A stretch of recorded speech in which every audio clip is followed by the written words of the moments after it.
कपड़े धोने वाली बहू। शादी के पहले से ही विभा को कपड़े धोने का बड़ा शौक था। कभी नल के नीचे तो कभी तालाब के पास। अरे मेरी नीली वाली लुंगी नहीं दिख रही है। विभा की अम्मा, कहाँ रखी है लुंगी? अरे वो तो विभा ने परसों ही धोकर रखी थी आपकी अलमारी में, देखो वहीं होगी। वो ना मैंने आज धो दी, मुझे लगा कि गंदी हो गई होगी। अरे कैसे गंदी हो गई थी? उसे तो मैंने पहना भी नहीं। हे भगवान, इस लड़की के कपड़े धोने की आदत से परेशान हो गया हूँ मैं। जितना तो घर में राशन नहीं आता, उससे कहीं ज्यादा डिटर्जेंट पाउडर का खर्चा है। इसकी शादी करवा दो, शादी जाए अपने घर में ही करे काम, फिर चाहे घर के कपड़े धोने हो या पूरे गांव के। हाँ ठीक बोल रही हो, देखता हूँ मैं कोई लड़का। वो दिन भी आ जाता है जब विभा को देखने लड़के वाले आ जाते हैं। लड़की मुझे अच्छी लगी। होने वाली सास कहती है, बेटी अगर कुछ पूछना है तो पूछ लो। वैसे तो हमारी लड़की बहुत ही शर्मीली है, जो बोल दो वो मान लेती है, इसे क्या पूछना होगा। अरे कैसी बात कर रही हो माँ, मुझे इन लोगों के घर रहना है, सवाल तो कई है। हाँ हाँ बेटा, पूछ लो ना, क्या पूछना है। आप लोगों के घर कपड़े कौन धोता है? सास का मुंह बन जाता है। देखो, अगर तुम ये कहना चाहती हो कि तुम्हें कपड़े धोने नहीं आते तो सुन लो, कपड़े मैं ही धोती हूँ, लेकिन तुम्हारे आ जाने के बाद मैं रुमाल तक नहीं धोऊंगी। अरे चुप रहना भाग्यवान, बहू बेचारी घर आई नहीं, उसे डराना शुरू कर दिया। वो क्या है ना बिटिया, अभी तक तो ये कल्लू की माँ ही धोती थी, लेकिन अब तुम्हारे पापा तो दहेज में वॉशिंग मशीन देंगे ही। तभी विभा की माँ बोल पड़ती है, सवाल भी पूछा तो क्या। वैसे भाई साहब, मशीन की तो फिर भी कपड़े धोने की कैपेसिटी होती है। मतलब जो बिटिया दे रहे हैं ना विभा, इसे कपड़े धोने का बहुत शौक है। ये आप लोगों के क्या, आस पड़ोस गांव मोहल्ले सबके कपड़े धो दे और उफ तक ना करे। बाहर देखा नहीं आपने कितने कपड़े सूख रहे हैं? सब हमारी बिटिया ने ही तो धोए हैं। बस भी करो ना माँ, शर्म आ रही इतनी तारीफ सुनकर। और तो और एक दाग निकाल कर दिखाओ तो मान जाओ। हाँ अच्छा, माफ करना बेटा, मैंने गलत समझा। हमें तो रिश्ता बहुत पसंद है। और ऐसे जुड़ जाता है रिश्ता कपड़े धोने का शौक रखने वाली विभा का। उसकी शादी हो जाती है कोयला फैक्ट्री में काम करने वाले कल्लू के साथ। शादी के बाद अचानक विभा चिल्लाती हुई सास के पास आती है। सासू माँ, अरे सासू माँ कहाँ है आप?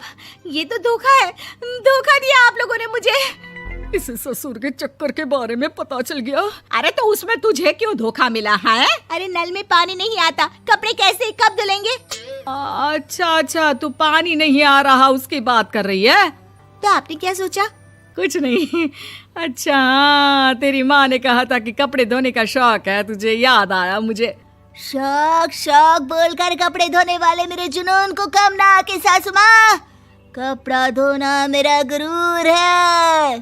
तभी पति भी वहाँ आ जाता है। अभी मैंने इसे सनी देओल की फिल्म दिखाई है, उसी के डायलॉग मार रही है माँ। अच्छा सुन, साफ बता रही हूँ, पानी सुबह 4 से 6 और शाम को 10 से 12 आता है, समझी?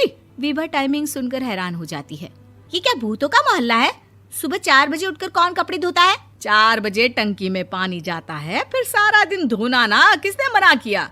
अरे कैसी बात कर रही हैं? 200 लीटर की टंकी में कितने कपड़े धो लूंगी मैं? सुबह ही उठ जाऊंगी मैं। अब क्या था, विभा सुबह 4 से लेकर रात के 12 बजे तक कपड़े ही धोती रहती।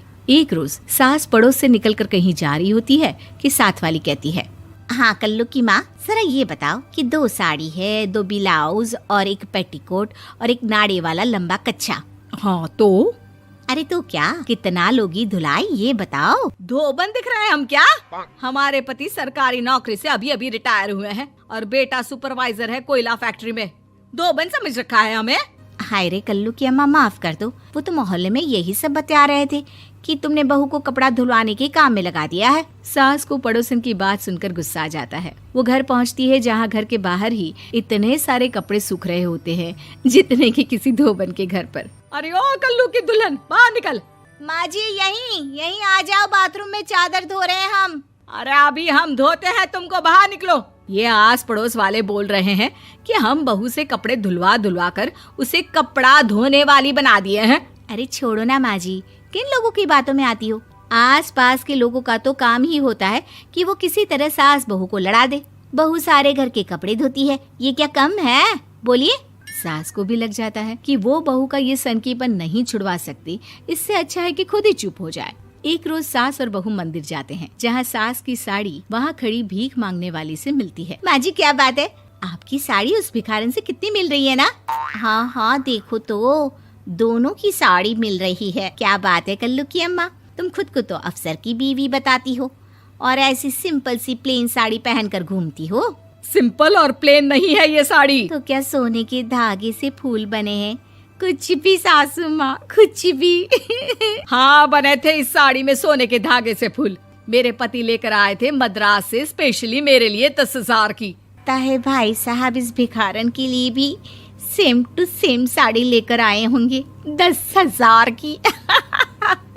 सास उस वक्त तो कुछ नहीं कहती, लेकिन बहू के साथ घर आती है और अलमारी से एल्बम निकाल कर लाती है। ये साड़ी देख रही है, ये वही साड़ी है जिसे मैंने अभी पहना था। इस साड़ी में ये जो चमकदार फूल दिख रहे हैं ना, ये सोने के धागों से काढ़े गए हैं। लेकिन तू लोकल वॉशिंग मशीन ब्रश से घिस घिस कर सारे फूलों को निकाल कर साड़ी प्लेन कर दी।